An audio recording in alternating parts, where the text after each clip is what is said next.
पाकिस्तान में आने वाले बजट के बाद लंदन में पाकिस्तान पीपल्स अलायंस के ज़ेर एहतमाम हंगामी प्रेस कॉन्फ्रेंस का इनेकाद किया गया, जिसमें पाकिस्तान में आने वाले बजट के बारे में बहस की गई।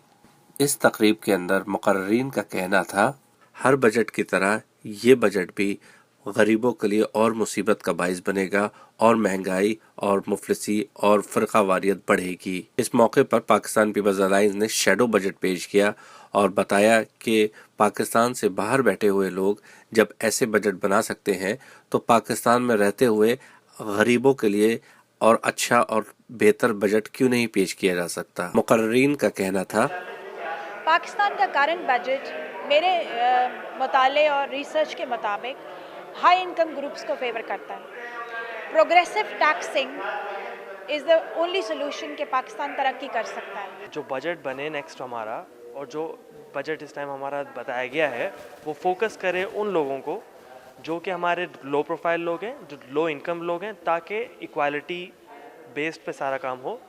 हम ये सोचें कि हम यूके में बैठ के स्पेशली हमारे पास जो टीम है, उस टीम को हमने तकरीबन पिछले 2-3 साल से इसी टास्क पे लगाया हुआ कि पाकिस्तान को इस तरह से कोई चीज़ बनाई जाए जो पाकिस्तान के लिए एक अलॉन्ग साइड जो बजट, अगर जो पाकिस्तान में इतने क्वालिफाइड लोग बैठे तो वो बजट पेश नहीं कर सकते, जिसमें लोअर क्लास हमेशा से लोअर क्लास जाती है। तो हम ये सोचें कि उनको एम्पावर करने के लिए एक ऐसा बजट बनाया जाए। इंशाल्लाह जो हमारी टीम है वो इसी मकसद के लिए हमने बनाई थी कि वो पूरे प्रॉपरली स्टडी करें और स्टडी करके देखा जाए कि वो बजट को किस तरह हम जाके एक लोअर क्लास और मिडिल क्लास को बेनिफिट दे सकें। इस तकरीब में पाकिस्तान पीपल्स अलायंस की तंजीम साजी का भी ऐलान किया गया और लोगों ने बढ़ चढ़ कर इसमें हिस्सा लिया और पाकिस्तान पीपल्स अलायंस के साथ मुकम्मल यकजहती का इजहार किया।